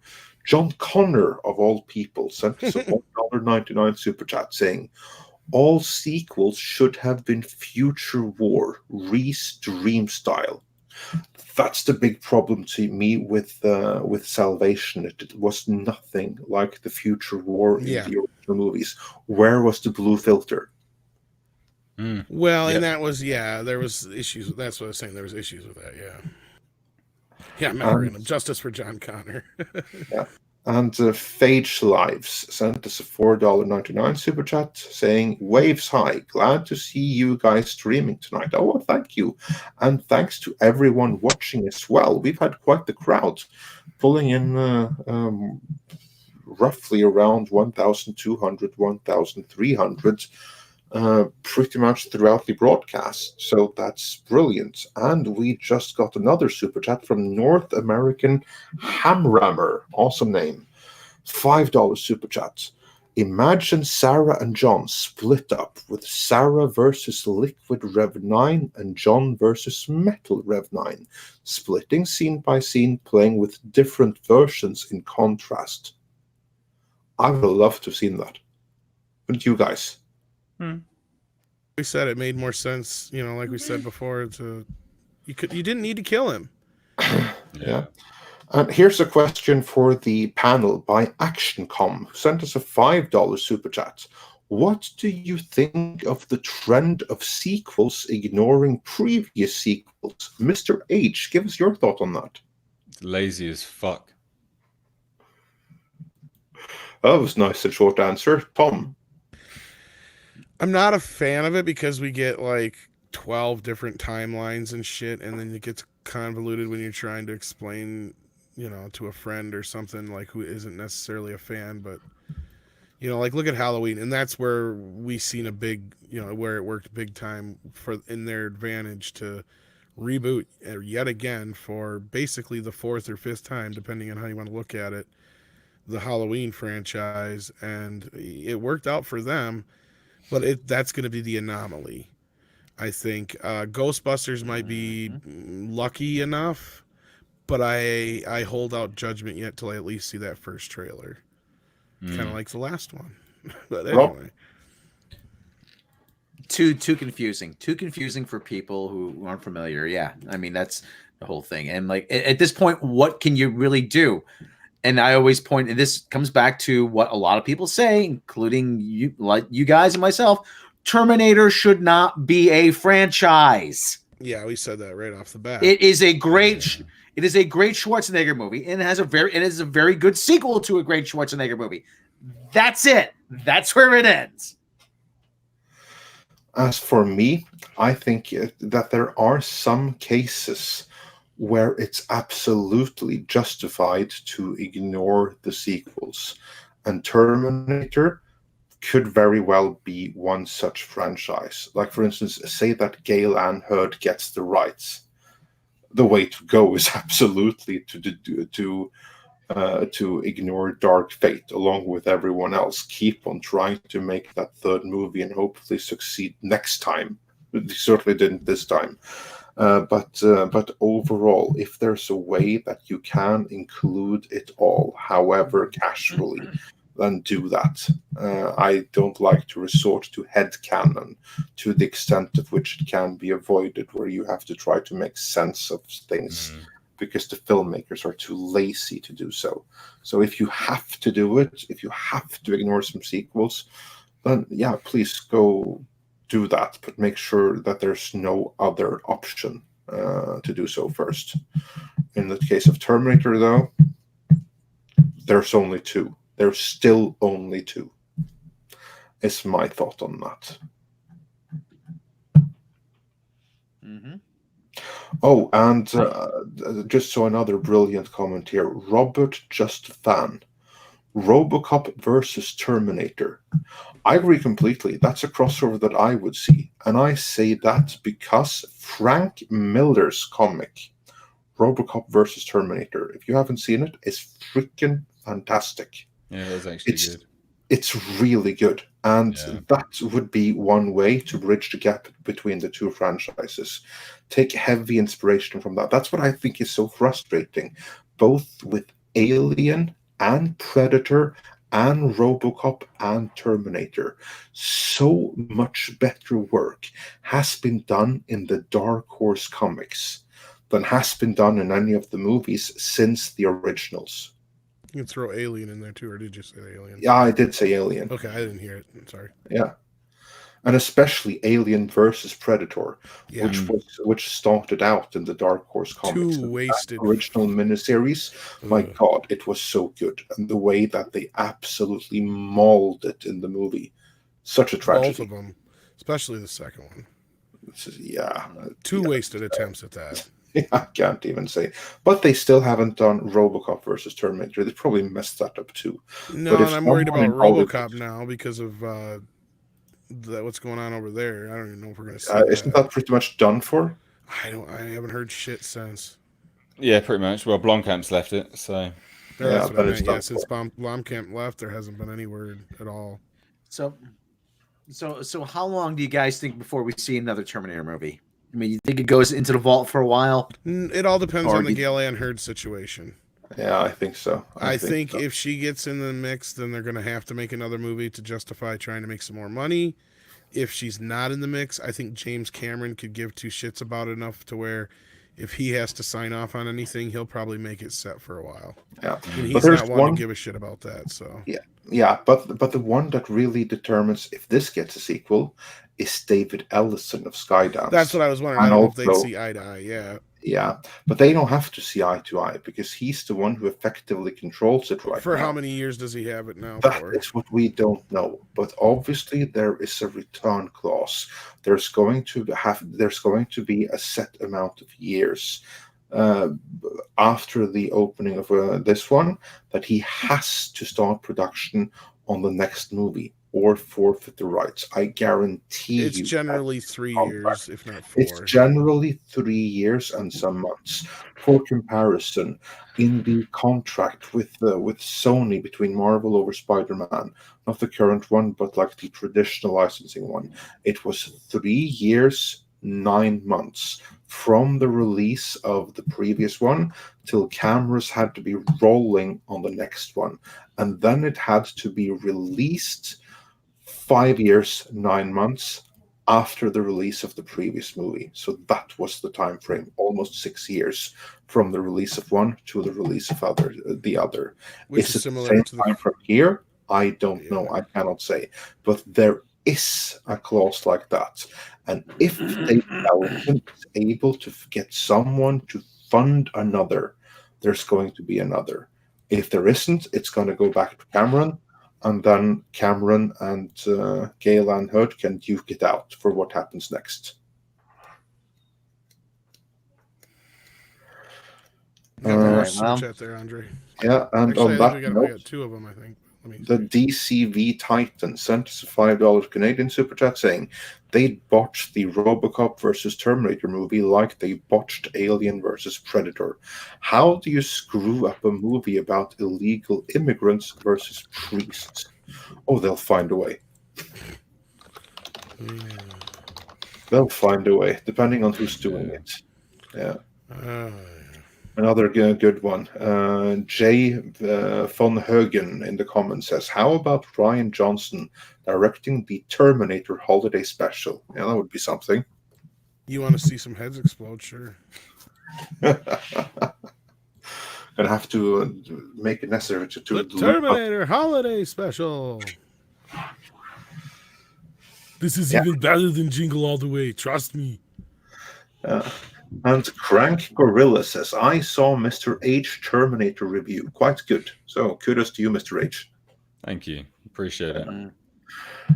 Also, thank you to Raiders of the Lost Flicks, who sent us a $5 super chat saying, "Great stream, guys. Can't wait to see the failure excuses coming in the coming weeks." Oh, I can tell you that's what they're Mr. going H to brought be up, right yeah. away. Mr. H, what are the excuses going to be? Oh, trolls. Come on, trolls. Misogynistic trolls. Angry white men in their basements. Come on now. We told you not to go, right? Misogynist. We told you not to go. It's all us. It's going to be us, and it's going to be the misogynists. And... It's got to be misogynist because the Terminator franchise has never had women in it before. Didn't you fucking know? Never. Didn't you know? all the fans, they've never seen a strong female character in any of the Terminator movies. Didn't you know? Yeah, which is why Tim Miller thinks we're so afraid of them. Yeah. Yeah. A different kind of swag sent us a $5 super chat saying they can use Dutch from Predator 1 as the base subject for the T-800 as a way to link AVP to Terminator. Yeah, that didn't even work in the comics. So I'll let's leave it there. But I'm quite happy to have Alien with Predator and RoboCop with Terminator, but cross-linking the two beyond that's going to take one hell of a storyteller. More than anyone has done in the comics. Phantom Media said that Alien versus Predator versus Terminator, that actually happened in the comics, and it sucked. Oh, jeez. All right. What do you say, guys? It's been almost 2 hours. It has. 55. Yeah, time flies when you're having fun, doesn't it? Oh, yeah. Oh, yeah. And there's so much more we could probably dig into this movie. It's a mess and a half. Yeah. Mecha Random, it flopped because it wasn't diverse enough. Oh, jeez. Rest assured, someone is going to say They needed a transgendered little person, an Asian transgendered little person. We didn't even get into the mega part about that had a learning disability. We didn't even get into the part where we had the whole 20-minute fucking detention center scene that was obviously a comment on all that stuff. We didn't get into, oh God, there's so much crap we didn't get into here. Yeah, but about that, remember when Solo flopped, someone actually tried to say that this means that Star Wars needs more women and less white people because audiences don't want that. That's why Solo flopped.